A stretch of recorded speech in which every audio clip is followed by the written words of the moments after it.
Welcome to Late of the Rings, a podcast dedicated to Lord of the Rings the card game. My name's John, and here's my co-host. Do not let him speak, he will put a spell on you. It's Emyn. His star. Don't let him speak. I told you to take his star. I've been trying to put a spell on people for many years, but it never seems to kind of work. Kind of get a funny look, and they send me on my way normally. How are you, sir? I'm all right. How are you? I'm not too bad. Not too bad. Good. We're recording again relatively quickly, so, let's hope we can keep this up. But in this short time again, have you been up to anything nice? Oh, goodness. Well, I won't go into lockdown shenanigans like we normally do. Yeah, no, I know. What could be going on? Yeah. Do you know what I did do? Yesterday, I went for my first run in 4 years due to various injuries. Oh, the 4-year gap was due to various injuries. It wasn't. Correct. You didn't go for it due to various injuries. Yeah. I'm terribly injured. I must go for a run. Just run it off. Exactly. And I'm feeling aches in places where it shouldn't be happening. But was it a successful run? Was it cross country or was it short distance?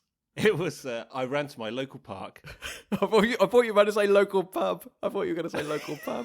That's where I went wrong. Because they've reduced the closing hours, haven't they? They brought it earlier, so you had to run there. Yeah, and then run home. Yeah, they're closing the pubs here now at 10 o'clock. And what they're also doing is because they're televising all of the football games. Not sure if you read about this. Like there was a game due on Monday, which was going to kick off at 8:15. That meant that it was going to finish. The final whistle will be going just around 10:05. So they've actually brought the kickoff of the game forward to 8 o'clock because the pub shuts at 10. That shows. I think if there's anything you want to know about British culture, I think that story probably sums it up. That is it on the nose right there, isn't it? Goodness me. Brilliant. I mean, someone once said to me, the Brits drink like someone's trying to take it away from them. Yeah. And I simply explained it's because that's what they are trying to do. I mean, we had crazy licensing laws for years and years and years, and it is a race against the clock. You know, it's not enjoyable. It's a mission. Is this? I think. Yeah, right. And I think it's also kind of defined by the world wars too, isn't it? Is it true? Is it a fallacy or is it true that the closing times for pubs were actually introduced? Because of blackout, etc. during the war. I have heard this, and I was about to say I think that's a fallacy, but I can't remember. I mean, obviously I wasn't alive, but. And then we had rationing afterwards. So maybe it's a combination of those things. Yeah, no, but there is something. But I love the mentality is that we close early because the Brits can't handle like drinking into the early hours because we start fights and the like. So what we'll do is we'll close all the pubs and bars at exactly the same time. Yeah. Put everyone on the street at once. When everyone's just sculled 4 drinks in a row. Because they had to, and then they're a little bit knocked off because there's no more drink to be had. Yeah, great thinking, Nat. Perfect. What could possibly go wrong? Okay, so you went for a run. Yes, I did not run to the pub. It was very nice, actually, but yeah, I'm going to need a few more of those under my belt, I think, before I get back to the level. How about your good self? What have you been up to? Well, not a lot, to be honest. I mean, I know it sounds a bit dull, but actually you did remind me of something I did do because you reminded me by the fact that you didn't run to the pub was I like a tipple, you know that. And this week there was like a last burst of sunshine, and at the same time, the nights were already starting to draw in. It was starting to get cold, starting to get dark. And I decided that I would investigate dark rum. Hold on. Is there a link between those two things? Oh, that was the sound. It's getting dark. Well, Therefore, dark rum. no, not really. No, but basically, because I've never really explored rum as a choice of drink. But No, same here, actually. I think it's due a resurgence, to be honest, because it's like most sort of strong liquors, and actually most drinks in general, is that if you buy cheap, you pay for it. So, but if you're willing to sort of invest some time and actually work out what the good stuff is, that it can be like hugely rewarding. And I figured this must be the case with rum, because I've had some bad experiences with rum, and of course there are cocktails. Yeah. So I thought, okay, I like the idea of all things sort of Caribbean and things like that. So I figured, like, well, rum should be something I should try and embrace. So I did a little bit of investigation, and I ended up actually buying a bottle of Venezuelan rum. Oh, hello. Yes, exactly. Who'd have thunk it? But the whole idea that it was still quite sunny and the nights were drawing in, I was thinking, well, actually, I can sit out in the sun and enjoy a rum. in the sort of Caribbean style, and then as the nights drew in, I could sit inside and enjoy a rum. So hold on, did you just have like a rum, or did you have a rum cocktail? Or No. I just sipped it. It's a sipping rum. This is what I proper. Yeah, so this is what I wanted to investigate, because of course I've had it in drinks, and of course that's fine. But I thought there must be a nice rum out there, and apparently there's loads. I did a little bit of research, and then bought the first bottle I saw. But how was it? Oh, it was wonderful. I am now a rum convert. Oh, and of course the other good thing about rum is that if it's sunny, if the nights are drawing in, it works for both of those. Also, I can pretend to be a pirate. It's ticked all of your boxes. Absolutely. So, yeah, what have I done for the last week or so? Drunk rum. I've sat at home and drunk rum. It's definitely true, though. I think, I enjoy the occasional spirit myself. I haven't got round to rum yet. So it's definitely true. It's like, I remember being in the States a few years back and trying a few sort of rye whiskies, for instance, where normally it's not considered like a sipping drink. But if you get the right kind of ones, actually, there are some really nice ones which you can just sort of sup on, and it's a great way to drink as well. I think you've got a nice, good quality glass of something, you can just slowly sup at it, and it's a gentleman's tipple.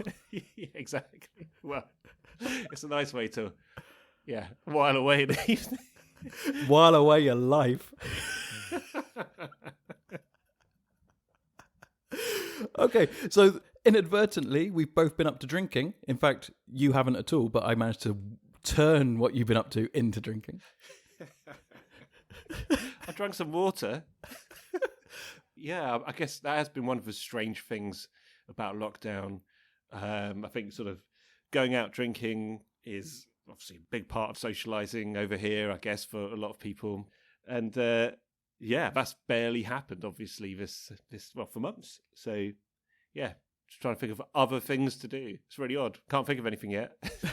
Well, there are people out there who are socialising again, but I don't know. My sensible brain is too sensible for it, I think. I'd just rather find other ways to drink than risk my health. That is such an oxymoron. I'm drinking for my health. Yeah. That is one of the greatest self-justifications we've had in recent times. Why do you drink so much? For my health. Okay. I'm considering taking up smoking again.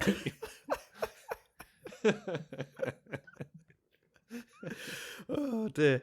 And other than that, I've been playing some Lord of the Rings, which, as we said before, is a boon when recording a podcast of such a nature.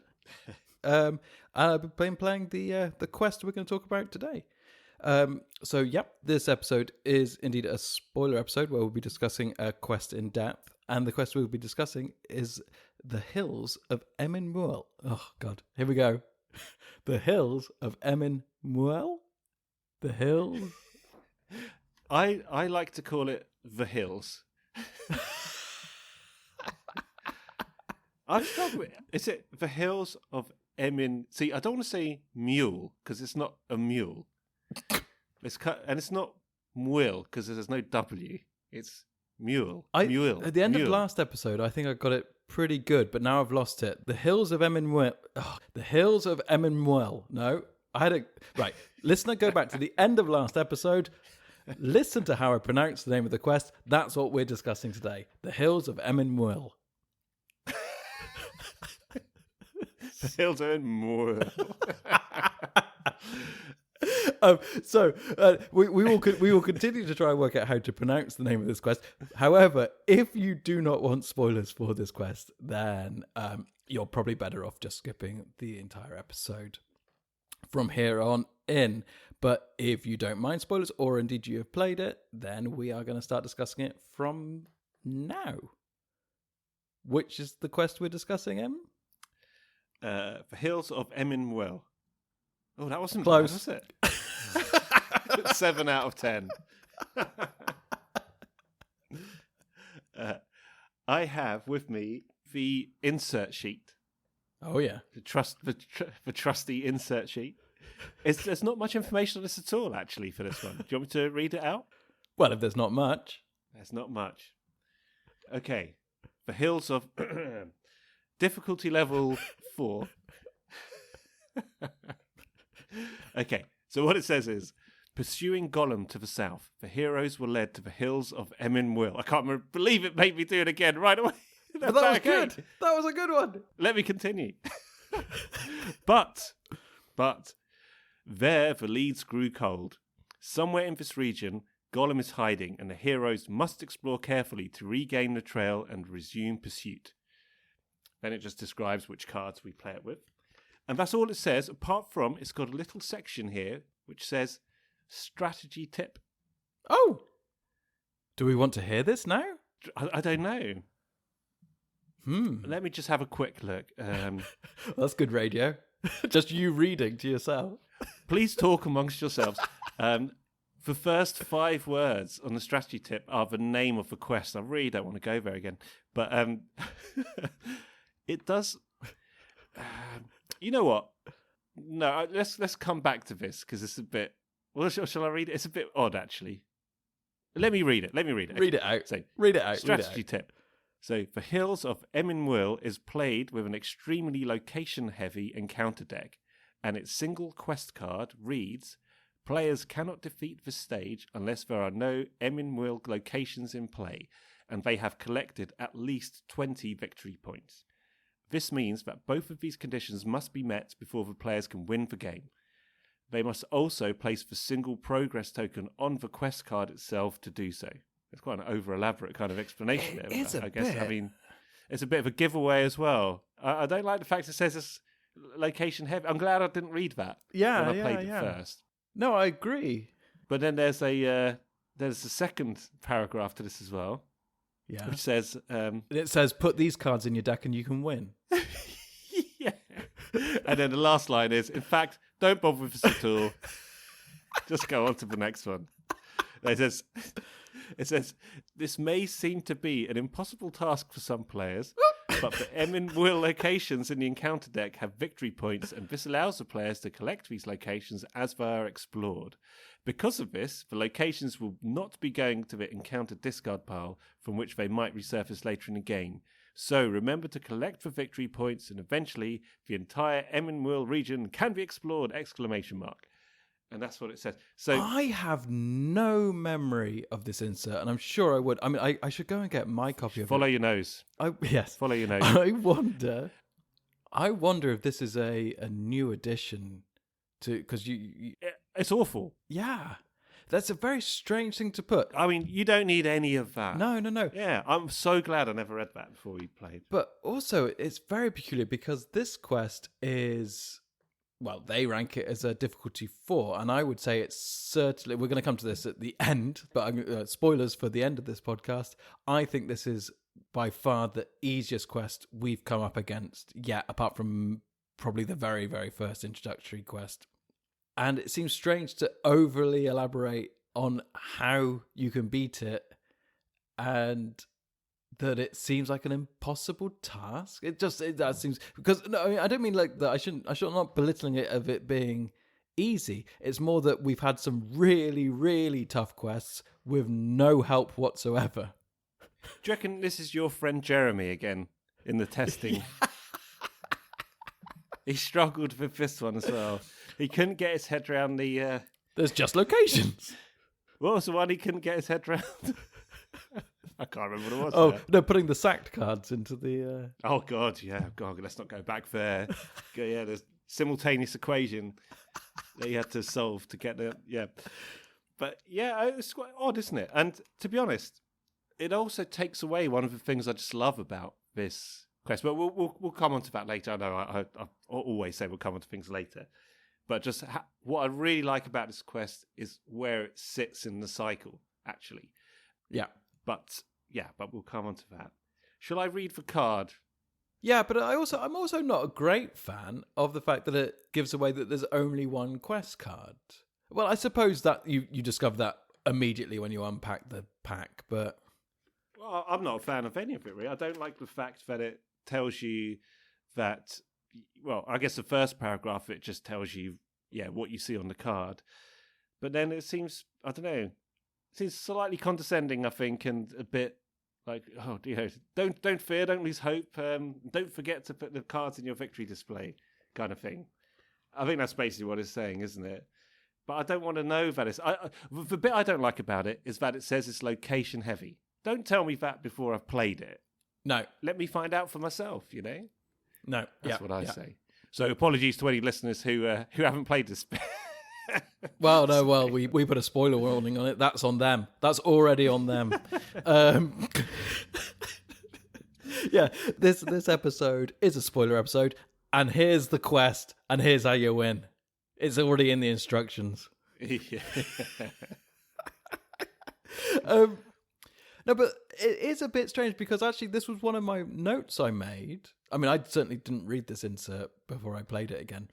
But one of the notes I made was that one of the reasons why I did think this quest was particularly sort of simple to beat was that even if you came at it with a attack-heavy deck, you'd only play through it once. In fact, you'd see the one and only quest card and see what you have to do.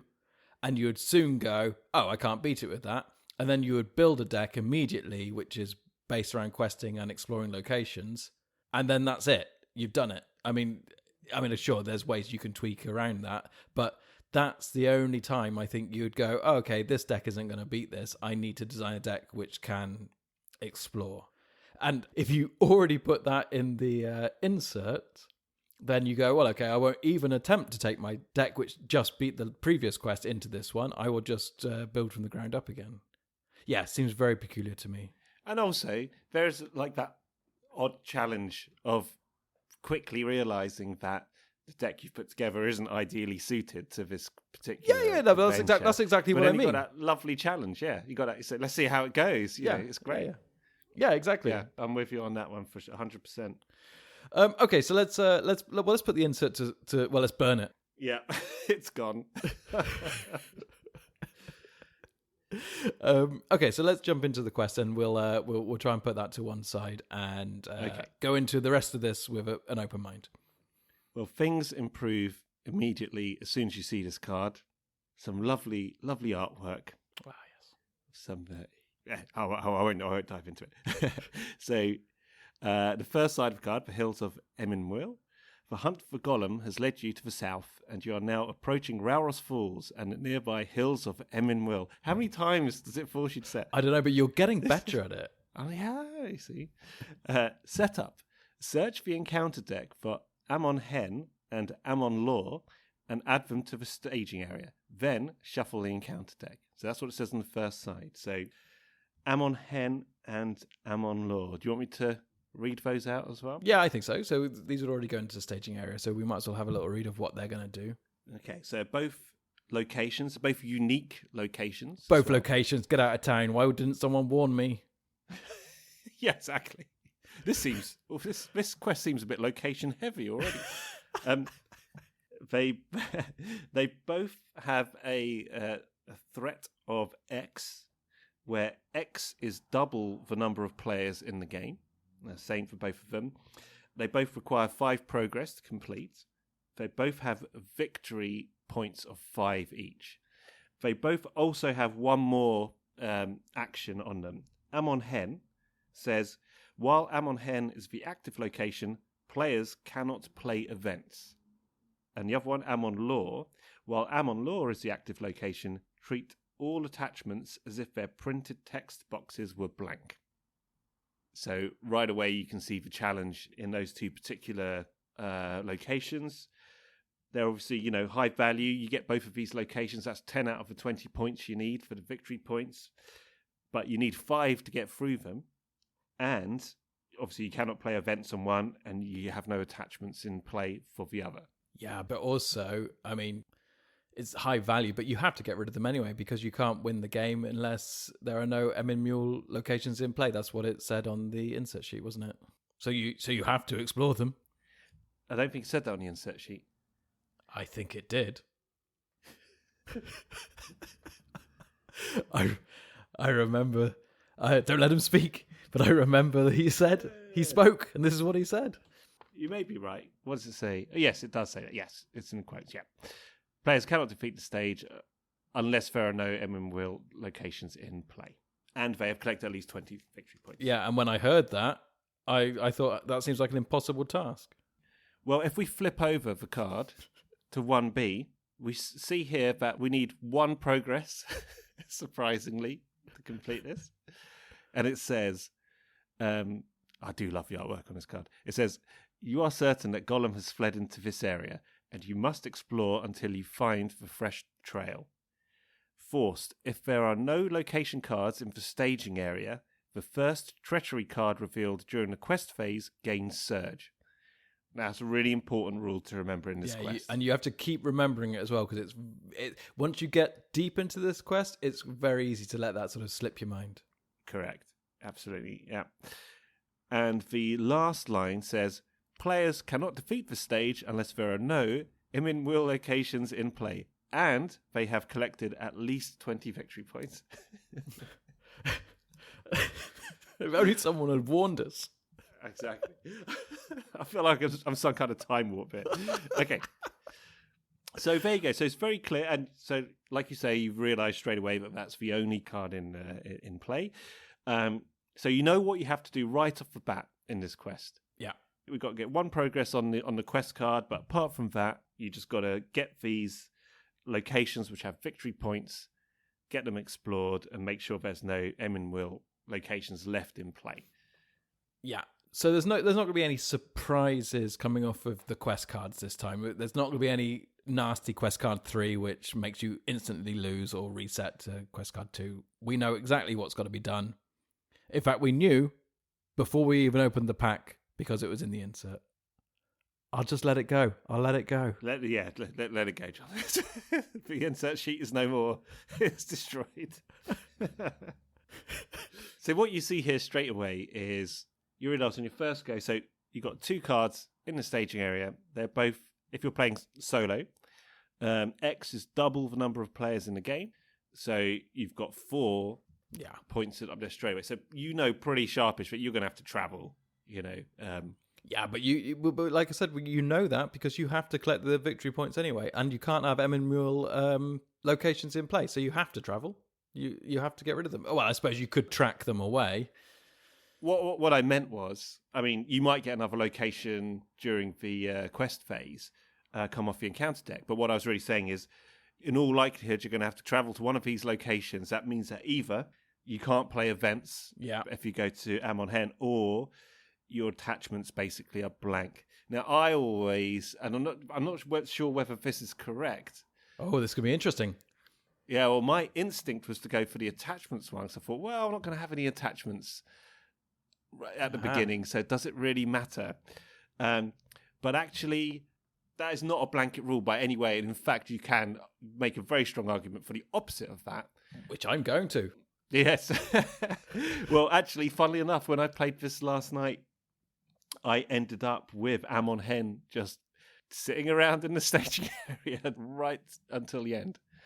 Yeah, no, but the thing for me is I always feel that you're right. You don't have attachments at the beginning. So therefore that location, I forget which round they are, sorry, but that location which makes your attachments blank won't have that much effect. You're absolutely right. But I don't want to be faced with not being able to play events later in the game. So for me, I just want that one out of there. That to me is by far the greater of the two evils. I mean, let's say I have Steward of Gondor on one of my heroes, and I'm collecting 2 extra resources each round. I can cope with not collecting those 2 for a round or 2 to get rid of the other one later in the game, but I might not be able to cope with outplaying a test of will or something along those lines to cancel the treachery. So I just need to get that one out of the way when I know I haven't got that much else to go up against. That's my theory anyway. Yeah, and I think that's, well, judging by my experience last night, I had to wait a long time to get to the point where my idea was to not have to travel to Amon Hen, which is the one that stops you from playing events, and see if I could deal with it in the staging area. Okay. But I was only able to do that right near the end. But I'll talk about the reasons for that and the deck I used when we come to that later. Sure. Yeah, so, okay, I mean, I think there are arguments to... You do have to get rid of both of them, because also those 10 victory points you get from those 2 cards are vital. So you do definitely have to travel to both at some point. And, yeah, I think there's an argument for each way, to be honest. But personally, every time I did it, I went and got rid of the Amon Law. Is it Amon Law? The one with the events? Amon Hen is the one with the events. Yeah, I went to Amon Hen every time. Okay, I tended to go to Amon Law. That's interesting, isn't it? But I did regret it. So, actually, I know the reason for that, and it is to do with my deck. So, yeah, we'll jump onto that in a bit. Yeah, so basically, well, it's difficult. How are we going to discuss this, really? Because I do want us to talk about our decks, because last week we said that we would almost certainly both put together a Rohan deck to face the next quest, and I know that we both did, but I also know we haven't purposefully discussed what decks we actually constructed yet, because we wanted to save it for the cast. So I do want to go over sort of the 2 decks that we made and sort of where they differ and where they're the same. But I don't know if that's to do... I mean, normally we go through the quest stage by stage and look at each little step, but actually there are no little steps. So I think as long as everyone is aware that basically all you have to do is keep on finding locations and the like with victory points until you get 20 of them, and during that time you will probably almost certainly put at least 1 progress onto the quest card. That's how you beat this quest. So I think actually straight from that there isn't much more to say. So I think we can start talking about sort of the encounters that you come up against, the different locations and the treacheries and things, because that's what's stopping you from doing it. Yeah. And where do we want to... Do we want to... Well, I guess with enemies... Well, it's a short list. It's a short list. Most of them are some of our old friends that we've seen from previous quests. In fact, I think there's only 1 new enemy. Yeah, there's 1 new enemy.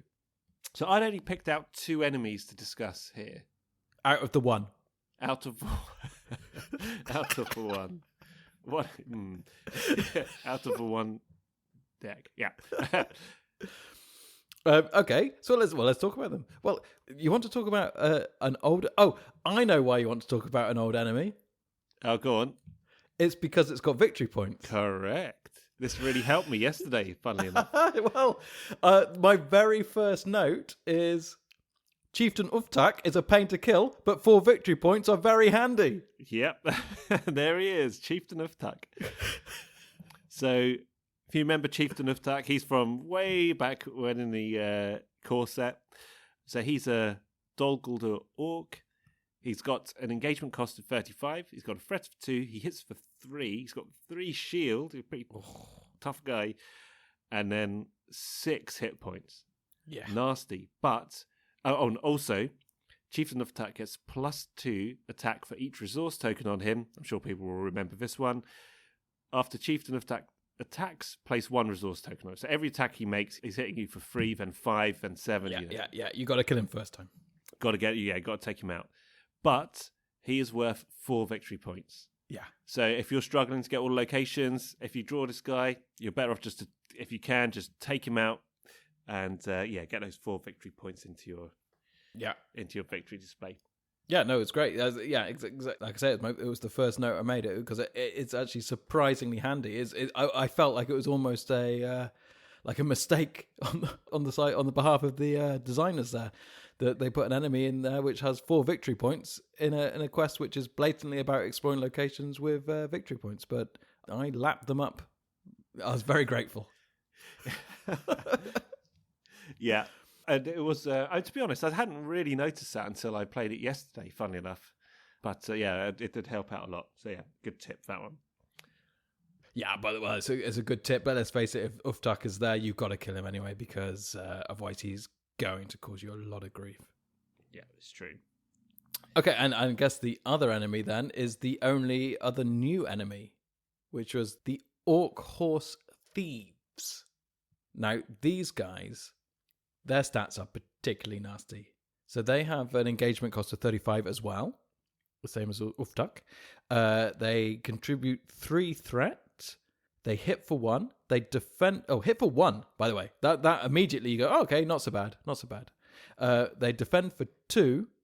They have a whopping 6 hit points. So you've got to get 8 damage on these guys if you want to kill them in one go. And of course, that's not it. Of course, that's not it. So they are Mordor Orcs. They have Doomed 2, which is always a pleasure to see.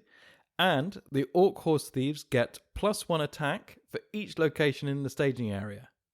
And you can end up with a fair few locations in the staging area. Is there anything in the insert that mentions that this quest has any locations? No. Okay, yeah. So I went into this blind. Yeah. So these guys can be really nasty, but they can at the same time can be relatively easy. But the thing is, even if they just hit for 1, which was fine, I was defending with a snowborn scout with these guys in the vague hope that it might keep him alive because I had no locations in the staging area. But then if you can't kill him in the first go, which is likely because, as mentioned before, you're unlikely to have an attack heavy deck, you're going to need a couple of rounds to get rid of this guy. It's pretty certain that a few locations are going to show up in the meantime.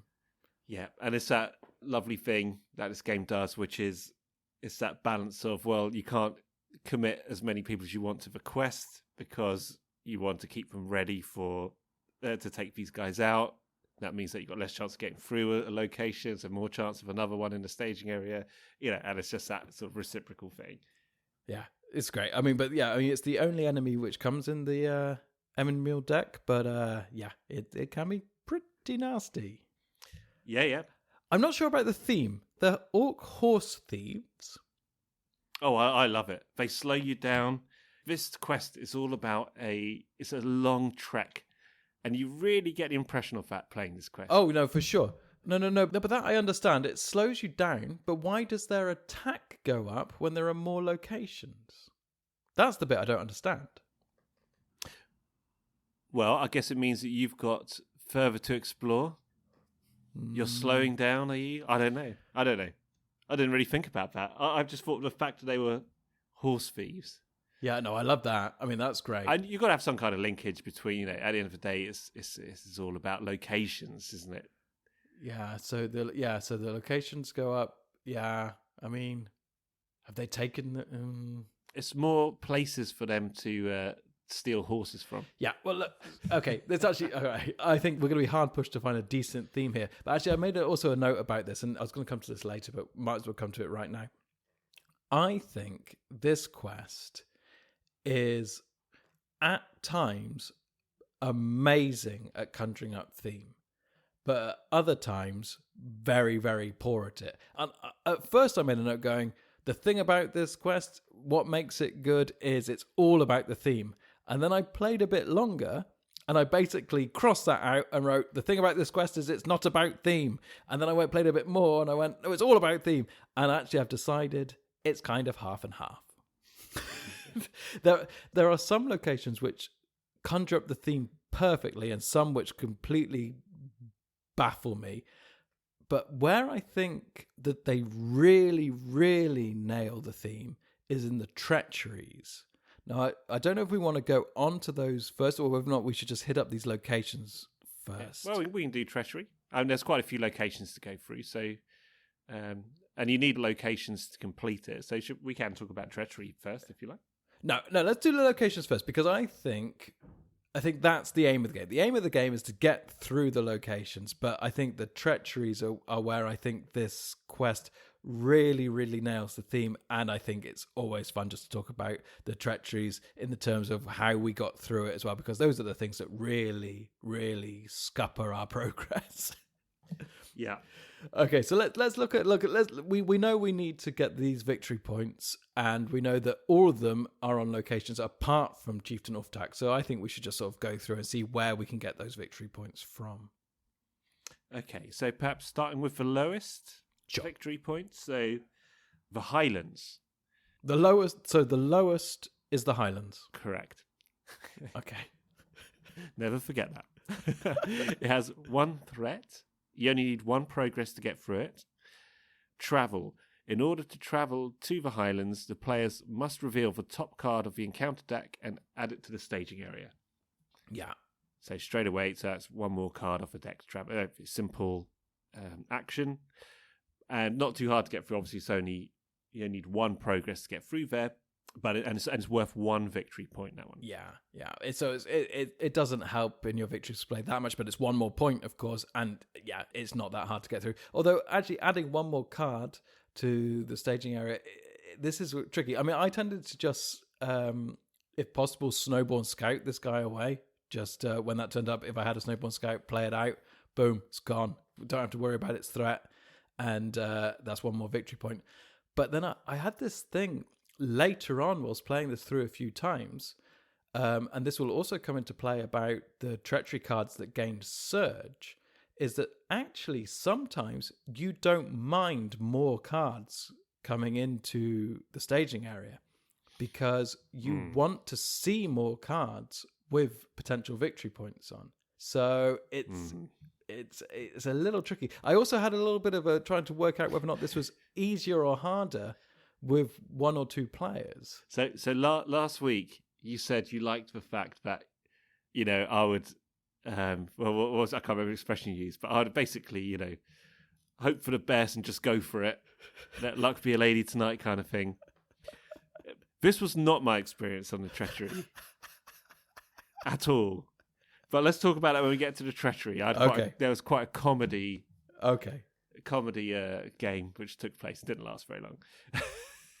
Yeah, but let's just to conclude on the Highlands there, then they're not difficult to get past. Yeah, you're going to get, if you're going to actually go and travel there, you're going to get one more card from the encounter deck, and if you can track it away or scout it away in the staging area, then yeah, one more point, one more victory point, and easy peasy.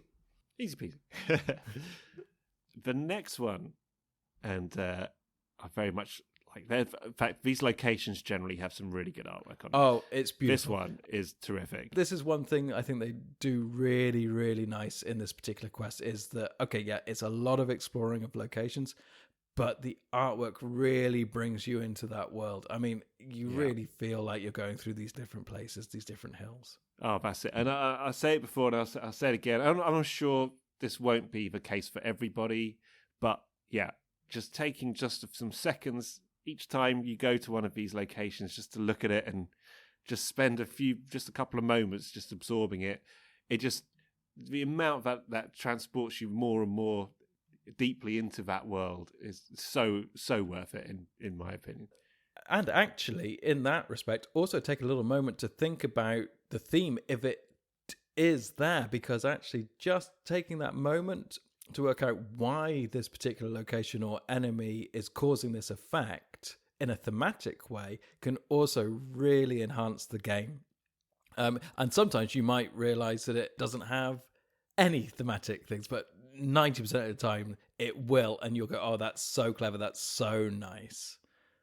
So and I have a few more examples of those, but we'll wait for them to crop up. Cool. Yeah, I totally agree with that. Okay. Right, so the next one is the Shores of the Nen Hithoel. I think that's how you pronounce it. And that has a threat of 2. It requires 2 progress to get through it. Fantastic artwork. To travel here, the first player must discard 1 event card from his hand to travel to this location. And that has 2 victory points.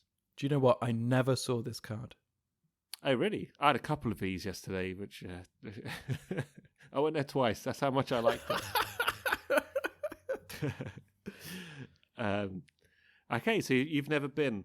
Oh well, actually, do you know what? I did. You didn't want to get rid of an event. I did. No. It's not. It's not so much that. It's just that they didn't crop up. But actually, I think they did crop up. But I was using my deck to basically clear locations without having to travel there. But that will come up when we go through what decks we had.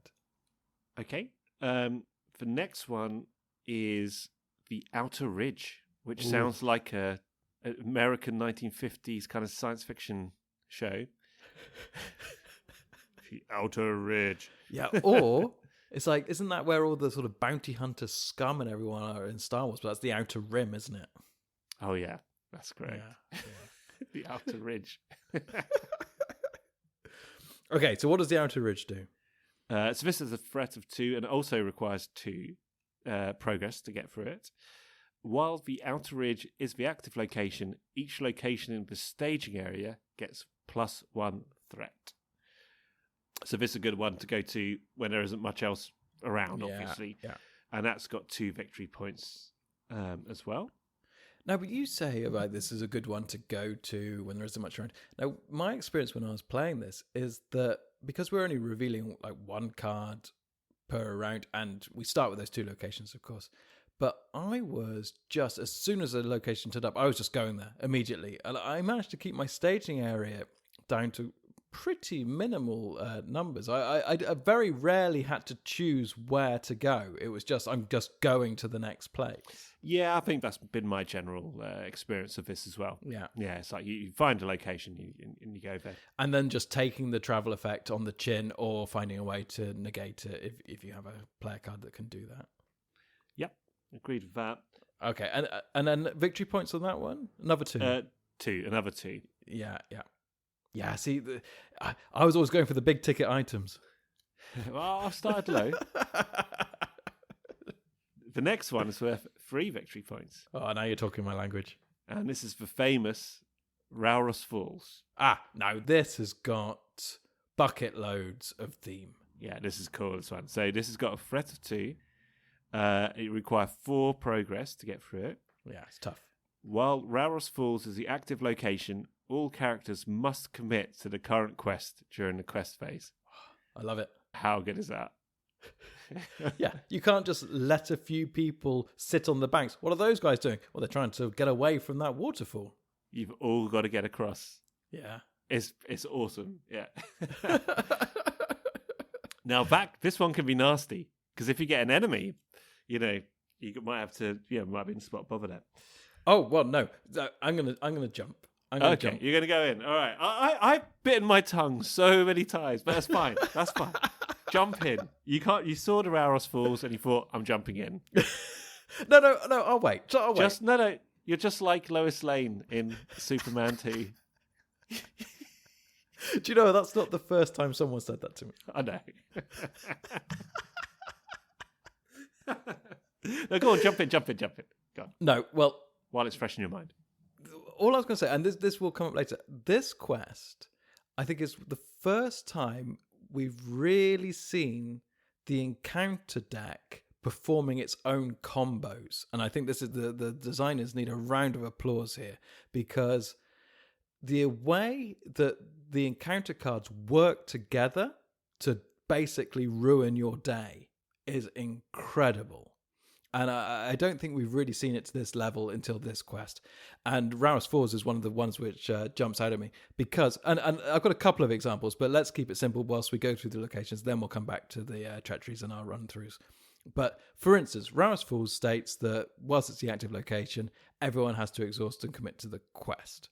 That's what it says you have to do. So that's what you have to do. But then let's say the next card you draw whilst you're at the Rauros Falls is your old favourite, the Necromancer's Reach. No. I haven't psychologically prepared myself yet for the Necromancer's Reach to discuss that. It is. I put it on the top of the treachery cards, which we're going to talk to. So this dirty eye of a necromancer's reach has been staring at me during this whole podcast. Well, I knew it was your favourite, so I thought I'd just stick the knife in. But just as a quick example, how clever is that? It's awesome. And it works in so many ways, because it works for the treachery, it works if you get another location, it works if you get an enemy. Yeah. It works in everywhere, because if an enemy comes along and it's engaging you, you're all stuck in the water, there's nothing, you're taking an undefended attack. Well, another location is not too bad. You're going to quest past it probably, because everyone's committed. Yeah, well, that's true, yeah. But it still works, though. I mean, it still works. It still works. Yeah, you get through. Okay, where have we got to? We got to this place. Yeah, absolutely. I mean, the theming is absolutely stunning. That's definitely a home run for that one. Yeah, they've nailed that. Yeah. Okay. I promise I won't jump ahead. No, it's fine. No, please do. I'm just being facetious. The next one is the North Stair, which for ages I kept, for some reason, even though it's got a picture of some stairs in it, I kept reading as the North Star. Maybe do a double take almost every time. The North Star. I mean, the North Stair. You don't want to be travelling to the North Star. It's a bit out of your way. It is a long way out of your way. Snowborn Scout, off you go. The North Star? Yep, that one. Oh, yeah. Listen to your king. It's very bright. That's how the Snowborn Scout speaks. Poor guy. Never had a chance. It's going to kill me. Yeah, if you stay here, mate, you're going to die anyway. What? Nothing. Aw. It's always getting picked on. Yeah. Snowborn Scout. Oh, I feel sorry for him now. Well, yeah. Okay. Well, no. Okay. Right. Okay. Okay. There's the North Stair, which got some quite sort of mysterious kind of artwork on it. This is worth 3 victory points, and you require 3 progress to get through it, and it's got a threat of 3 as well. Forced after travelling to the North Stair, move the top card of the encounter discard pile to the staging area. Resolve any when revealed effects on that card. Now, I think that's slightly confusingly worded. In what way? Well, maybe it's not. Well, okay. Maybe it is, maybe it isn't. Well, the point is, it's not 100% clear, is what I said. Oh, which point? We can clarify it. Well, no, I think I used it correctly. Basically, whatever was on top of the discard pile, I'll just put into the staging area and just treated it as if it'd been revealed from the encounter deck. Yes. The only point that you wouldn't treat it as being revealed from the encounter deck is exactly those words being revealed from the encounter deck. And I'll tell you for why. I've actually got a whole big note about this in my section about rules that could be misinterpreted in this quest. So it's interesting that you bring it up. I had a very nasty treachery on the top of my discard pile when I travelled to the North Stair, and I brought it into the staging area and had to do the when revealed effect. Now, in my hand, I had a test of will, but I'm not allowed to cancel it with a test of will, because a test of will stipulates that the card has to be just revealed from the encounter deck. Right. And this isn't. That's very important, actually. You can't cancel those effects because it's not revealed from the encounter deck. Yeah, good point. I'm really jumping around. We had such a plan. This is good. No, it's good. Yeah, this made me think about another point of interest, which I've not really thought about, which might be important too. So last week, we talked about the order in which you're meant to put things in a discard pile. Yeah. Now, I always leave the discard pile face up. Yep, as you should. Yep. That's what you're meant to do, right? Yeah. Okay, so you always see what the last card is. Yeah, absolutely. That was okay. Fine, then I've been doing that. Okay. All right. So I think with the North Stair, then you're always going to know what that card is, so you can play this when it's. If you know there's something on the top of that encounter discard pile which is awful, then you're not going to play it, right? Yeah. But it's got a threat of 3 as well, so it's quite cunningly done again, I think. And 3 victory points? Yeah. Yeah, you need them. You just got to go. And then the last Emyn Muil location is the east wall of Rohan. And this has got a threat of 4. Some more great artwork. You only need 2 to get through this, and it's got 3 victory points. and it says, while the east wall of Rohan is the active location, non-Rohan characters cost 2 additional matching resources to play. Didn't bother me in the slightest. Yeah, generally that was fine. Yeah, but only because, thank goodness for this podcast. Yeah. Yeah. which meant that we both went into this quest loaded with Rohan. Full Rohan. So they're all the locations which have victory points. So they're the ones you've got to collect. I think the only other card which got victory points on it is one we mentioned earlier, which was Chieftain of Attack. It's also worth mentioning, though, there are 2 other locations from that we've seen before, which is Necromancer's Pass, which is horrible. It's got a threat of 3, and you've got to discard 2 cards randomly to go there. So that can be a horrible one. Do not get me started. Yeah. We discussed this last week. Yeah, what could go wrong? What could go wrong? And the other, okay, so this is going to come up, isn't it? And then the other one is the Enchanted Stream, which only has a threat of 2, but you cannot draw cards when that's the active location. So they're both worth mentioning as well, I think, just to bear those in mind. Well, let me just make a quick note on that as well, because like I say, I've got a few things to mention here. It doesn't matter when they come out. But what I found was quite interesting is, you remember the stipulation on the quest card that states that if there are no locations in the staging area, any treacheries that get revealed gain surge. Now, we said this is the one you have to keep remembering because it's quite easy to forget that as you're deep into this game. But if you want to keep a lid on that, and you're desperately trying to collect victory points, of course, you don't want your treacheries to be surging. So I found if you got something like the Enchanted Stream or Necromancer's Pass into the staging area, I just left it there. As long as you knew you had enough willpower to quest successfully, you could just leave it there. There's no point exploring it. You've almost certainly already got your 1 progress token on the quest card. You might as well just wait for the locations to come out which have the victory points that you actually need.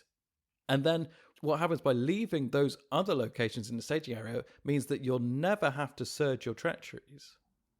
Yeah, I think a lot of that in this quest comes down to when these things get revealed. I think a lot of it, I don't know whether we want to go into this, but I found a lot of this quest, when I played it previously and revisiting it now, it was really around, like, once you're into a kind of rhythm of exploring, then you can tend to get on top of the quest, and then you can tend to sort of deal with stuff, unless you're a bit unlucky. I think if you're going to come a cropper on these things, it tends to be in the first few rounds of the game, I think. You know, and you might be forced to travel to one of these if it comes up early, just because you just don't have the questing power to get through, and you can suddenly, you've got too many locations in the staging area, and then you're done for, really. Yeah, you can't afford to get location locked. Location locked. I always forget that phrase, location locked. Don't never forget that phrase. I wake up in the night and go, I'm location locked. That's a midlife crisis. That's the lockdown. Yeah. Location lockdown. Everyone is location locked. Location lockdown. All right. Well, do we want to dive into some of these very, very nasty treacheries before we look into how we decided to defeat this? I mean, I've been dotting around some of my stories already, but shall we start for Necromancer's Reach? Yeah, because you know what? I've never mentioned it. I don't think we've mentioned it enough on this podcast. Deal 1 damage to each exhausted character. You absolute heathen of a card. I'm putting that one away. Yeah, but in all seriousness, as mentioned before, Rau's Falls, when that is the active location, forces you to exhaust and commit everyone to the quest. So if you've travelled to Rau's Falls on one round, when you get to the next round, you will have to commit everyone. And then if you draw Necromancer's Pass, oh boy, that's nasty. The card actually does say Rau's Falls. It doesn't say, it says everyone has to commit to the quest. Yeah. It doesn't say everyone has to exhaust and commit. Obviously, you do have to exhaust unless you've got something which stops you doing that. Absolutely. Which is a really useful... there are a couple of useful cards which prevent such things. Okay, well, can we just jump just to another treachery then, which could also... Okay, I know what this one's going to be. Which could also be, just to pick you up on that point of that you don't necessarily have to exhaust. Let's say you're at the Rarest Falls and my... I've used We Do Not Sleep, which cost me 5 resources. Until the end of the phase, Rohan characters do not exhaust to commit to quests. As we discussed last week, that's a very expensive card. When's that useful? Well, I'll tell you when it's useful. It's when you're at Rarest Falls and you have to commit everyone. But that's fine. They're not exhausted. We're golden. Okay, well, kudos to you for using it, because I did promise to put it in my deck, and I did. I put 1 copy in my deck. It did show up every time I played it. Do you know what I did every time I played it? You burn it with Eowyn? I burnt it with Eowyn. I looked at it and went, I need 1 more quest point. When am I ever going to play this piece of rubbish? I literally tutted you, Ben. I don't think I've ever tutted anybody. Well, I feel honoured to be the first one. Like a 70-year-old woman. 80-year-old woman. Old lady. Why a woman? Could be a bloke. Just like an old person. Tutting. You've gone full Gollum. I've gone full Gollum. We tuts. No. Yeah. Okay, then. Well, I will see your We Do Not Sleep, and I will raise you a rock slide. Oh, God. My friend, the rock slide. So the rock slide is a treachery which says, when revealed, deal 2 damage to each character committed to this quest. Do you see the word exhausted there? Because I don't. So, back to what I was saying. If you happen to be at the Rarest Falls and you commit to the quest and there's a rock slide, you're in trouble. The only other thing that can get you in trouble as well, Tell me. is if you have Fërdred and Eowyn. So you quest Eowyn and you quest Fërdred to give Eowyn the extra resource. Yes. Right at the start of the game, and the first thing you get is rock slide. And then on the second round, you do the exact same thing and you get another rock slide. That's also a really bad thing. Yeah, that doesn't, And that's that doesn't sound exactly good. what happened to me yesterday. 2 rounds, halfway through round 2, dead. 2 of my heroes gone from rock slides. I didn't have time to get any cards to stop. And then at the start of the next game, the first thing that happened with Necromancer Reach, I'm like, here we go again. It's just so horrible. Oh, that's just so wonderful. It's like you don't like things which get rid of your cards. No. I don't like things which affect exhausted or committed characters. No. That's the thing that gets me, obviously. I take so much joy from these nasty, nasty treacheries. I don't know what's wrong with me. They are funny, babe. It is funny. I mean, It's so horrible. At the time, I'm mortified. I mean, 2 damage. But hearing your stories, it just fills my heart with joy. Yeah. Pure Schadenfreude. It really is. I love It really is. But it's quite, again, the theming of that is great, isn't it? Oh, it's wonderful. It's a rock slide. It's proper dangerous. Yeah, of course. Going to take some people out. In fact, there aren't many allies who are going to survive this, really. Well, tell you what, If they've committed to a quest. No. The rock slide is particularly nasty. You've got to try and cancel that as best you can. Well, I'm talking about cancelling. Just going to go on to another treachery now. So I knew as soon as we got to the treacheries, I would start going all guns blazing, because this is really where the theme kicks in, and this is just where this quest comes alive for me. So I had no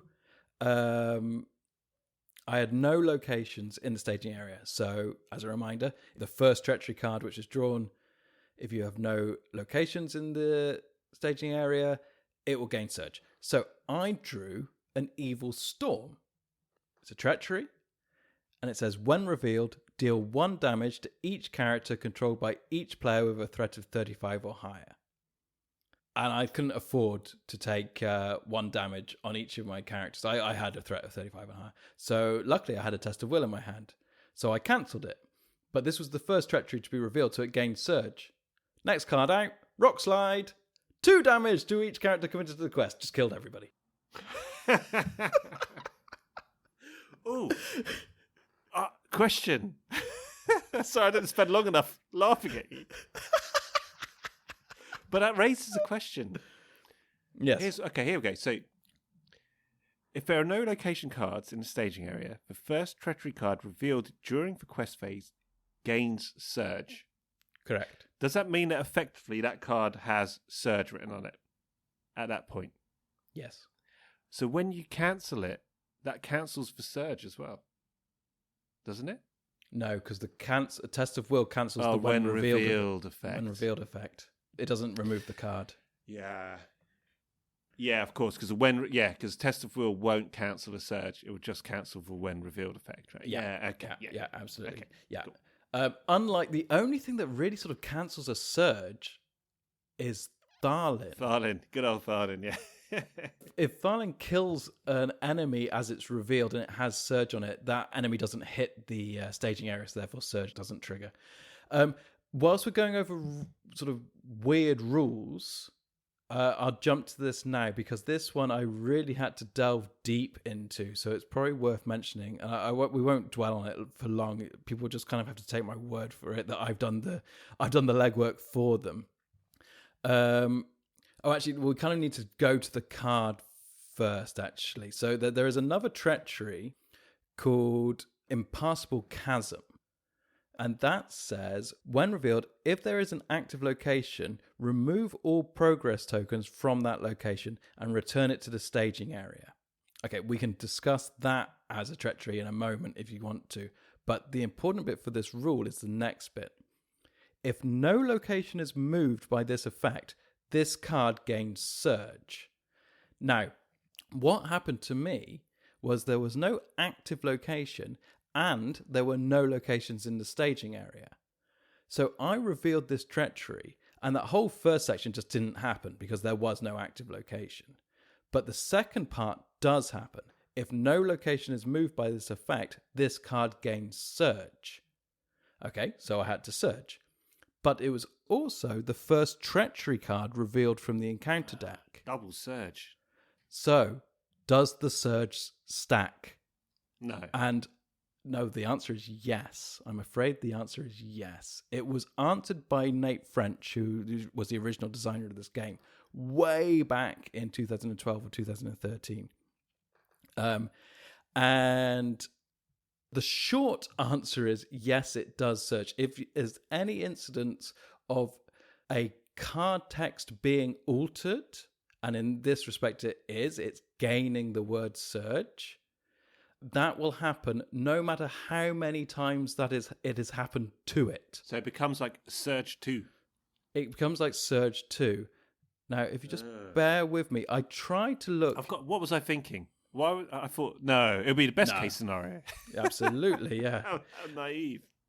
If you just bear with me, I'm just going to bring up the fact. I tried to find a sort of specific reference to it, and I didn't. And this is the best I could come up with. And it is Rule Clarification 1.43. And it's modifiers of variable quantities. Oh, God. Yeah. Okay, and so this is in the fact. That's the new James Bond film, isn't it?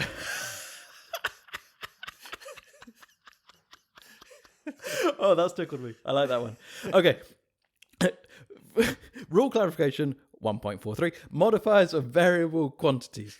The game state constantly checks and... No, hang on, wait a minute. It's one of these. The game state constantly checks and, brackets, if necessary, close brackets, updates the count of any variable quantity that is being modified. Anytime a new modifier is applied, the entire quantity is recalculated, considering all active modifiers. Now, this, I was thinking, was all about, like, if you're modifying threat or attack or defense and all those things. That all makes sense. You know, you're modifying it, it goes up, it down, and the game is constantly checking whether or not things have gone up, down, and whatever. Okay, but then it's the next line which is important.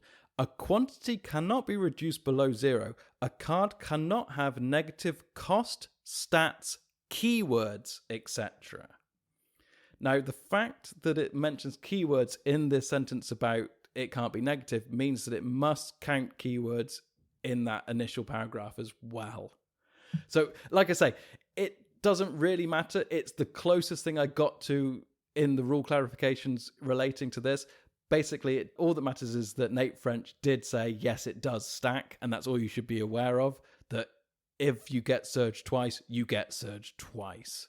But right. This was just the closest thing I could get to in the rule clarification, which would mention basically that the game state constantly checks if your card is changing, and you are allowed multiples of it.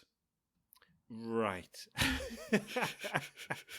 So basically, so this is my simple brain trying to process all that. That's basically just add them up. Yeah. And so if it says surge, and it also something else says that card gains surge, you surge twice, not just once. Yeah. Okay. Yeah. Okay. Yeah. And then if your card which surges also has a surge, maybe the same thing happens there, and you end up with 4 cards. Well, yeah, but actually, I mean, I think it would have been easier to have this discussion if one of the treacheries just had surge on it in the first place. But because then it would have been answered so clearly back in the day. Well, because it's the same thing, yeah. Yeah, exactly. Because then it would have been super clear, because it would have gone, well, this one has surge, and now the quest card is saying I also have to surge. Do I have to do it twice? And it's only really the fact that this one gains surge, and then does it gain surge again? And the answer is yes.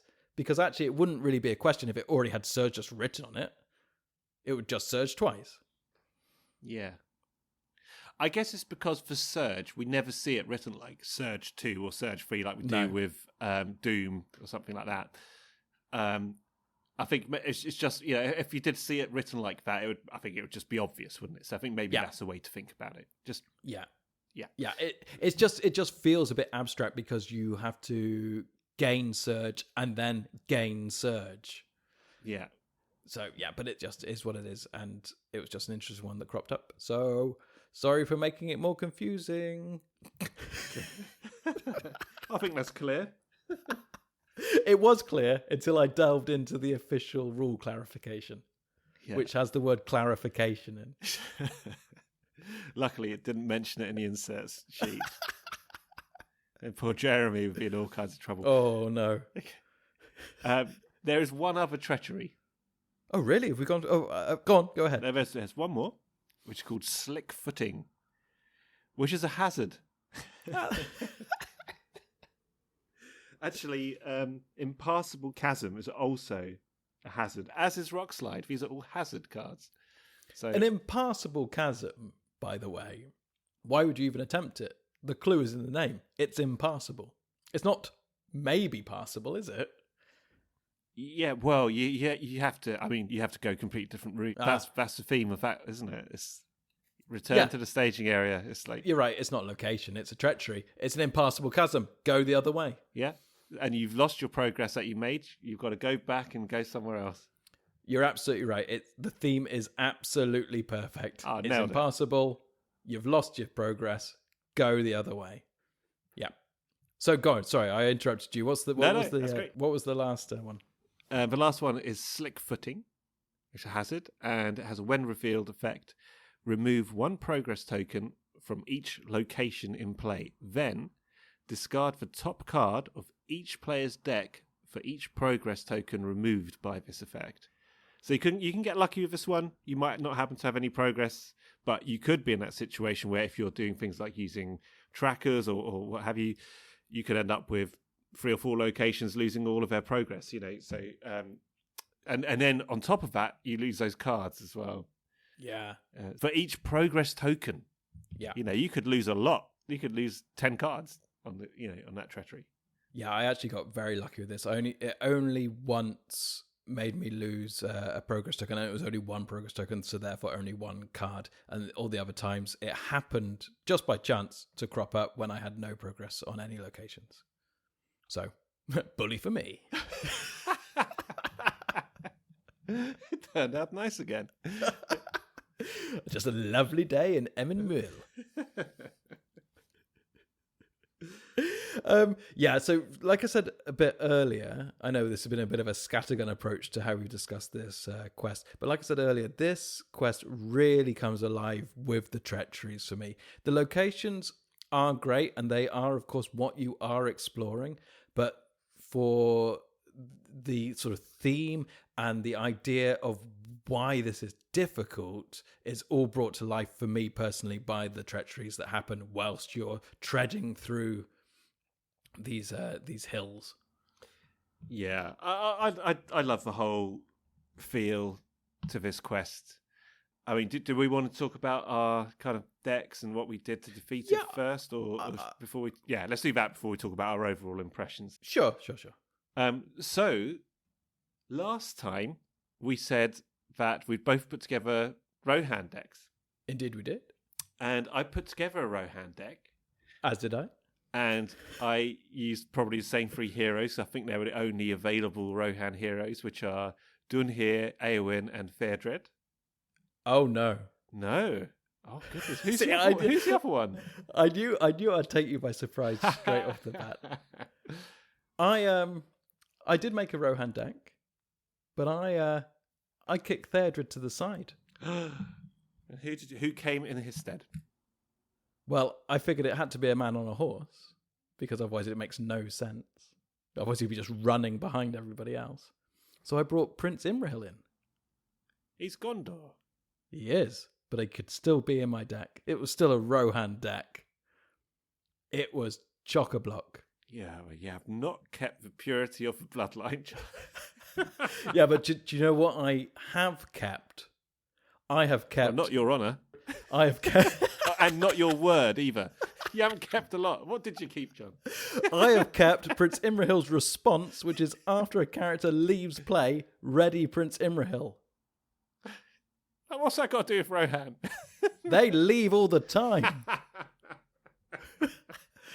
They do. Oh my goodness. This guy was getting dizzy from being on his side to standing upright. I mean, limit once per round. Wow. That has shocked and surprised me. It's thrown you, hasn't it? I didn't tell you in the week because I knew this. I would see this look on your face. I'm a bit shocked, but I'm more disappointed. Okay, so our decks are different to start with the heroes. So should we quickly, I know, first of all, because we're not going to bore the listener by going through our entire deck, but actually we are, but just rapid fire, because I'm just curious to see how different they were. Okay. But for a start, I want to know how many cards were in your deck. Have a guess. Well, I'm guessing, well, let's start with the simple things. It was over 50. Oh, yes, obviously. I mean... Yeah, that was an open goal, wasn't it? All right. Okay, so let's say, I don't think you went crazy. Well, I think under 60. Well, I'll tell you what it was. It was Okay. It was 63. Oh no. At first. Okay. But then yesterday I decided to play the same deck but take out the Lorien guides and the Northern trackers I had in there. So I ended up with 50, whatever it was, 57, whatever it is. And because when I completed it, so it was all Rohan, had all the Rohan cards. Yeah. Basically everything. So Dunhir and Eowyn are spirit. Fairdred is leadership. Every single card in here is spirit card, apart from Gandalf, Snowborn Scout, Sneak Attack, and Valiant Sacrifice. And everything else is spirit. Steward of Gondor, my friend. I didn't have Stewart of Gondor. Did you just call him Stewart? Stewart of Gondor. Kevin of Rohan. No, I think I did, yeah. No, so I decided to go not with the Stewart of Gondor. I even considered not playing Gandalf, but I actually was very glad that I went against that in the end. But I ended up with a shed load of resource. Oh, yeah. And that's because... I can't move for a resource on this quest. Yeah, so I didn't need just Steward of Gondor. So Fairdred, I was committing to a quest every time, getting an additional resource to Eowyn, who's also pretty much committing every time. Dunhere could attack people in the staging area. I did my old favourite thing of trying to keep my threat down and trying to use Dunhere as much as possible. If there's someone really nasty, Dunhere could bash him a couple of times, then bring in a sneak attack on Gandalf or something like this. So I was keeping threat down with things like Galadriel's greeting, really, and sometimes Gandalf's ability too. But really, what I was really trying to do, though, was really get it Rohan focused. So when I first did it, I realised that actually, especially with the Northern Trackers, I was getting through things in the staging area, not really utilising the, it felt like I wasn't really being true to Rohan. And also, I mean, I didn't put any of the trackers in. I actually think they're unnecessary because Rohan has so much questing ability that you can just travel to these locations and burn through them. Well, I mean, earlier on I was talking about how I ended up with Amon Hen. Yeah. In the staging area for the whole game, and I was waiting I couldn't get Viridimark's Finest out of the deck, and when I finally did, I used a combination of Viridimark's Finest ability, which places 2 progress tokens on any location, but you have to discard, exhaust and discard Viridimark's Finest, in a combination with Ride to Ruin, which costs 1, but again you have to discard a Rohan ally and place 3 progress tokens on any location. So that. But you were just building up, waiting for that combination. I was just or another Ride to Ruin. It didn't matter. Yeah. But I didn't want to travel there because I was in a position where if I got a bad treachery, I could I think I had Eowyn and Theodred had some damage on them, and Eowyn's only got 3 hit points. So I was, as soon as Eowyn's got 1 hit point on her, then you're, panic. And also you end up with nothing in the staging area once you've travelled there. So then if you get a rock slide, that can just decimate you right at the last minute. Yeah. So I was just being cautious, really. But during all that time, your threats slowly start to go up and the rest of it. But it was much more satisfying beating it with the pure kind of Rohan deck, if you like. Sure. Yeah, I mean, my deck was nearly entirely Rohan. I mean, I had a 50-card deck. It'll come as a surprise to you. I did find, just a little follow-on from last episode, I put in 1 Elf Helm as I said I was going to do, which is a 4-cost Rohan ally. And he has a response. After your threat is raised as the result of questing unsuccessfully or by an encounter or quest card effect, reduce your threat by 1. As long as he's ready. As long as he's ready. And let me just read that one more time. Oh yeah, whilst he's ready. I was gonna say, where's it say he's ready? It's at the top. Yeah. Okay. Elfhelm, he says, whilst Elfhelm is ready, he gains response after your threat is raised as a result of questing unsuccessfully or by an encounter or quest card effect, reduce your threat by 1. And actually, I found him more useful than Emyn, who I had 2 of. And Eamonn's response is after Emyn leaves play, ready or Rohan characters in play, which is still powerful. But I wasn't... There was so few times I needed to get 2 uses out of a character. I mean, the occasional nasty enemy. What I was finding was more useful for readying was Prince Imrahil. That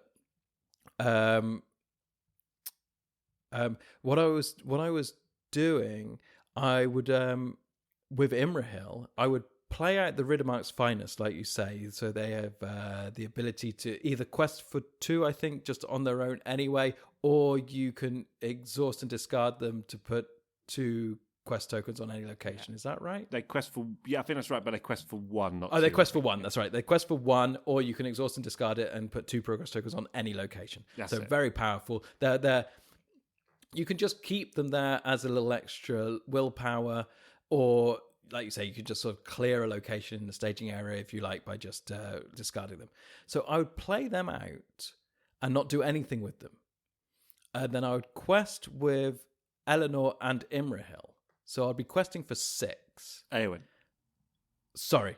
Yeah. So I'd quest with... I've written Eleanor. I would quest with Eowyn and Imrahil. So I was questing for 6. And then at that point, I would discard the Riddermark's Finest. So before staging. So the Riddermark's finest would go. I could put 2 progress on a location which is in the staging area, which would hopefully be one which would clear it and give me some victory points. That process of discarding the Riddermark's finest would allow me to ready Imrahil. So then I would have Imrahil ready so he wouldn't be affected by the Necromancer's reach. Yeah. And I would still be questing for 6 and probably with nothing in the staging area at that point. And then I had Valiant Sacrifice in my deck. So what I was doing was playing out Riddermark's finest, questing with Eowyn and Imrahil, discarding the finest, placing 2, getting that location gone, readying Imrahil, playing Valiant Sacrifice, drawing 2 cards. And that was even before staging. And that little combination of Rohan with that little touch of Gondor there going on was really, really nice. And I really found that I was just completely in control of the staging area by doing things like that I didn't really need much. Once I got past my questing stage, I didn't really need the guys to be doing anything else. Really. I mean, for instance, I had in my hand the Westfold Horsebreaker, and he has an action: discard the Westfold Horsebreaker to choose and ready a hero. I didn't need him.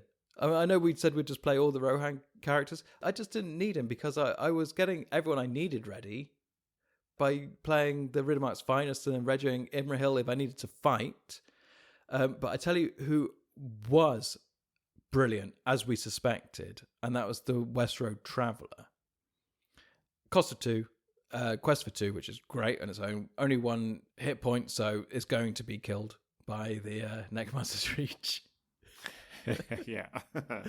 But after you play the West Road Traveller from your hand, switch to the active location of any other location in the staging area. So that was great. Just playing her out, switching the location with one which had a very nasty travel effect, so I didn't have to do that travel effect. And actually what happened, which was kind of great in its own way, I'd play her out, switch the location to get to the nasty travel effect location into the as the active location, exhaust her to quest, because 2 willpower is great.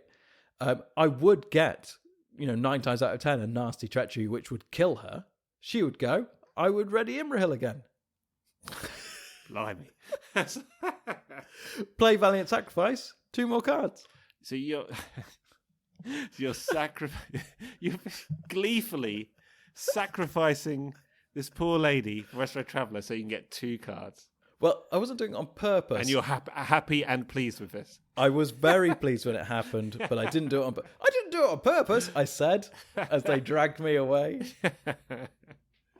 No, but I would say, I think when you're playing with a Rohan-based deck, which I think we've both done for the first time here, I think it's interesting we both put Valiant Sacrifice in our decks, and obviously the Ancient Mathon as well. I think the ability to get the cards out becomes quite important, actually. Yeah. Oh, one quick thing on Ancient Mathon, actually, is don't put it on Amon Hem. Or is it the other one? It's Amon Law. Well, when the attachments don't have any... Well, okay. All right, riddle me this. It's Amon Law. While Amon Law is the active location, treat all attachments as if their printed text boxes were blank. So, Ancient Mathon, you attach it, the words are now blank. Correct. Okay, right. You now explore Amon Law. Yes. Is Amon Law now the active location? It is explored. Okay, read out what it says on Ancient Mathon. Is this one of the things where you get to choose the order? It should be. But okay, let's see. Amon Law says, while Amon Law is the active location, treat all attachments as if their printed text boxes were blank. And what Ancient Mathon says is attached to a location, response is after attached location is explored, the first player draws 3 cards. So you've completed Amon Law. At that moment, you've put the progress tokens on there. The attachment is blank underneath it, Ancient Mathon. Yeah. You let your hand go. Oh, Amon Law must now leave the game. When does it cease to be that? Oh, that's a weird one. It's explored, but it's not it is a good one. Yeah, I never did. I mean, that never come across that, but I mean, it's worth knowing, isn't it? I would think you can do that in the order you wish. I think it's still blank because I think it only ceases to be the active location. Oh, it's a good one. But it says responses after attached location is explored. It doesn't say as. It's explored Or when. It doesn't say when. It says after. But is it explored whilst it's the active location? But it doesn't matter because it says after attached location is explored. How long after? Yeah, I was going to say 0.1 seconds. It's really funny. So yeah, that is a bit. I don't know. That's one for the lawyers out there, isn't it? That's a loophole. That's a loophole one, I think. But something, yeah. I mean, probably the answer is you don't get it. But it's an Ancient Matham really comes into its own in a quest like this. You can play it just before you're going to explore a location. There's so many of them. You can generally, as soon as you get Ancient Matham in your hand, it's likely you're going to get those free cards sooner rather than later. Okay, I've there's a lot. I've looked it up. There's a lot of discussion. Are you kidding? I thought this would be some never been done before case, but obviously not. Okay, so here is the official response. I've not read it yet. I've just looked it up. Here's the official response. Players immediately lose the game. This is actually fascinating. Oh, God. Go on. Well, I've only read the first sentence, but this is the bit I find fascinating. I don't know what the second sentence is going to say. Matham cannot be placed on Emyn Lore while it is the active location, as the attachment text would be blank and thus preventing it from being attached. That's incredible. That's brilliant. Oh, attached to a location, you can't because it's blank. Yeah. So that's incredible. So you can't even attach it because you can't even play that attachment because it's blank. It says attached to a location, but it doesn't say that. It's blank. Yeah, cool. Yeah, that's so that's step one. You can't do it if it's already the active location. Great. Okay, sentence number 2. I have no idea what's coming. It can be placed whilst in the staging area. Yeah, we know that. And if Emyn Lore gets explored, even if it subsequently becomes the active location, the Matham will become alive, in quotations, and cards can be drawn. There you go. So there you go. So then something good happened. That is cunning, though. That one about not being able to play it, that is exactly the kind of thing that I always miss. Yeah. It's so easy to say, oh, yeah, of course. But then you read the response. Of course, it's so obvious. It's blank. Yeah. You can't play it. I mean... You can't play it. Yeah. That's great. But as human beings being told that little box of words, you can't see that. Yeah, it's tough. That's quite difficult. Yeah. Well, I think you'll naturally think that it's just any effect it has. Yeah. You wouldn't automatically think, well, it says attached to a location, but that's blank as well. That wouldn't come to your head. It's more of a response, isn't it? Yeah, but actually, that is very interesting, actually. And I'm wondering, I don't think I inadvertently cheated with this, but let's say Emyn Lore is the active location. Well, yes, maybe I did. I've decided you did. The score is now 38-1. But I'm wondering if Emyn Lore was the active location, if I ever played an Ancient Matham onto a different location. I certainly didn't play it onto Emyn Lore, but I wonder if I did play it onto a different location in the staging area at any point. While Emyn Lore was the active location. Yeah. It could be. Yeah, maybe I did. But yeah. Doesn't matter. Okay. One for the pack. Yeah. Funnily enough, this quest, I always had a soft spot for this quest because the first time I completed it was really the first time I kind of used some kind of lateral thinking to complete it and some card effects, etc. I had to pull off some kind of ridiculous move right at the end. And what it was I had one location in the staging area, but it wasn't active. And it was basically my last go because I was going to fret out. And if I managed to complete that one in the staging area, it would have meant that I'd have 19 out of the 20 points required to win. So I was a bit like crestfallen. I got so close. But then I started thinking about what I had in my hand. And the reason that this stuck in my mind was because I think this was a real stepping stone for me learning how to play this game, I think.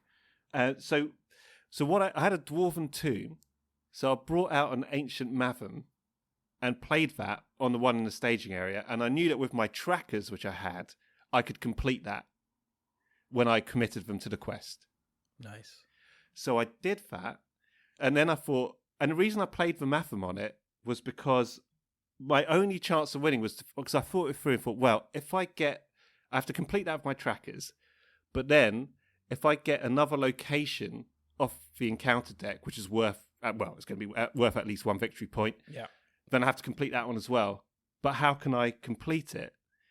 And I knew that I had Strength of Will still in the deck. And Strength of Will allows you to exhaust a spirit character when you travel to a location and place 2 progress on that location.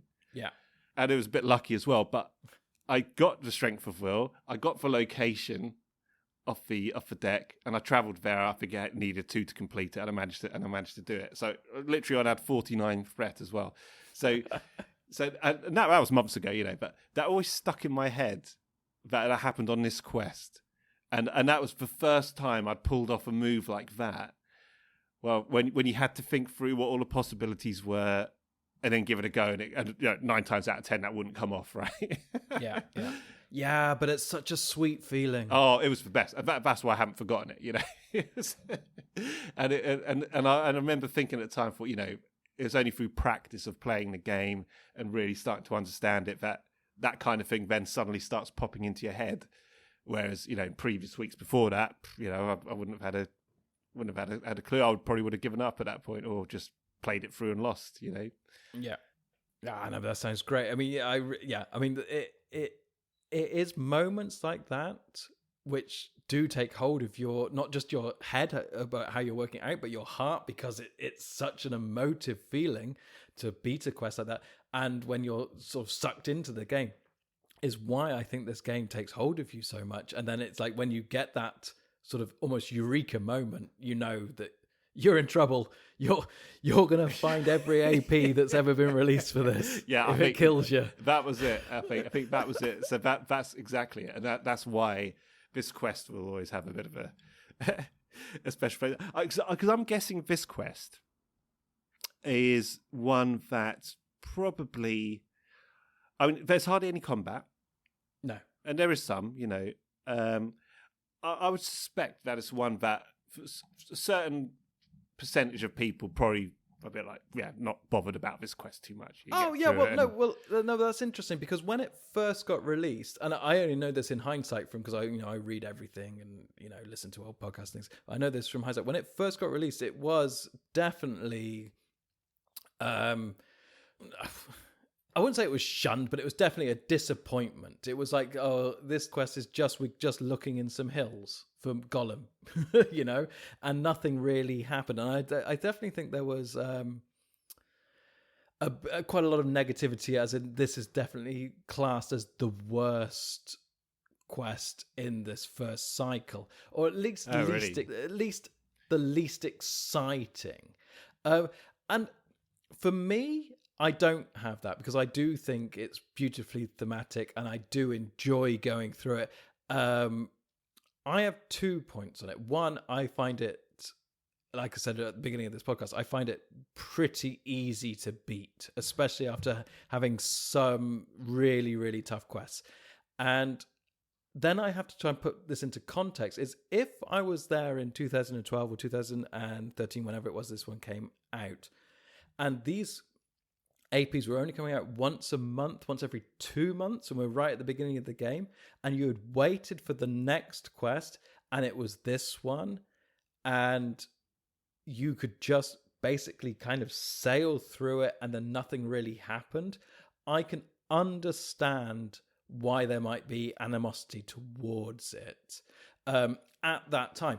I mean, for me and for you, we can play it, we can enjoy it, because we know we've got another 20, 30, 40 quests sat on our shelf, ready to go. It's like, we can play this tonight, and tomorrow we can play the next one.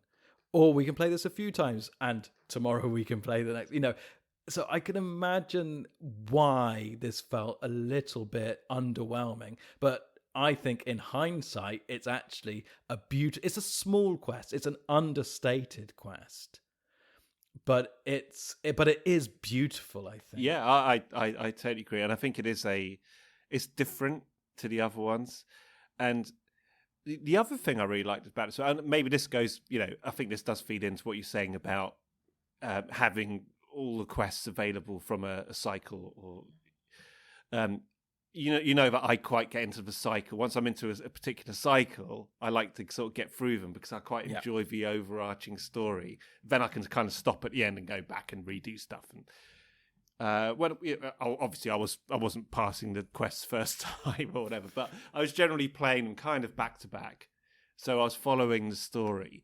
And this one just fits so beautifully as part of the story as well. And it is, you say it's like a small quest, but it's got that kind of, there's almost an aspect of not monotony, but that kind of constant, just that grind of a long journey, basically, while you're playing it. And actually, when you put it in the context of the of the whole cycle, it tells the story perfectly. So I really enjoyed that part of it as well. But yeah, I can imagine why it wouldn't appeal to everybody, and I can see why people would think if they've waited 2 months for it, and that was and something like this came along, which is very different. You've got 2 more months till the next. I get that. So I guess I can only really talk from my perspective, where basically we've just sort of hoarded all of the adventure packs. Hoard of the Rings. Yes, that's another one. We don't talk about that either, John. That's the person who bought everything. Yes, all memorabilia. Yeah. But no, I went back to this quest and enjoyed it every time I replayed it, and I played it quite a few times actually in the last couple of weeks. So yeah, it's big fun. Yeah, you're right. It's not a massive challenge, but it's definitely a thumbs up from me. Well, do you know what I really enjoyed? And it wasn't so much the quest itself. I did enjoy it, don't get me wrong. But what I really enjoyed was this Rohan deck that I put together. Yeah. Oh my God, so good. I had a ball with these guys. But I would say that I was because they really sailed through this quest for me. I played it 4 times and it was 4 for 4 for me. I mean, occasionally it was a little tough. Don't get me wrong. You're going to enjoy it even more when you do a proper Rohan deck. Well, so I'm going to hold that over you now. But the thing is, no. I now want to take these guys not necessarily to the next quest, but I want to take them out somewhere else. And you'll really take through the cycle. I want to give them a bit of a challenge somewhere, because I felt that they really, and also because I kind of knew what this quest was going to throw at us, because it's written in the insert. I knew I didn't need that much attacking in there, so there isn't much might in this deck. But I'm looking forward to refining this deck to balance it, to have a bit more of an attacker rather than just Prince Imrahil, and just to see how far I can take this deck, because it was really great fun. And like you say, for like those little moments of like concluding this quest where I needed sort of 3 or 4 more victory points, and just knowing, oh, well, here come a couple of locations which have enough victory points for me to win the game. My threat's getting a bit high. Oh, I really don't want to get involved with the active location. And then just being able to play like 2 Ride of Ruins out of my hand and just discarding heroically like my 2 best Rohan characters. But that is enough to explore those 2 locations in the staging area and therefore win the game. Yes, it's simple because it's almost an easy win, but it felt great, and it showed the power of this deck and the power of these guys for exploring these locations, and therefore it all sort of fitted perfectly in for the whole experience was beautiful. Exactly, I think that's that's the point. It's the experience of it, and it's interesting that, and you did this as well, is that it felt better when I took out the absolute staples. So Northern Tracker, Lorien Guide. I mean, you put them in almost they're real staples of Spirit, but it was. I really enjoyed not having them this time, even though they're possibly two of my favourite cards in the whole thing. And also one of my other favourite cards, Steward of Gondor. I was going to call it Steward of Gondor now.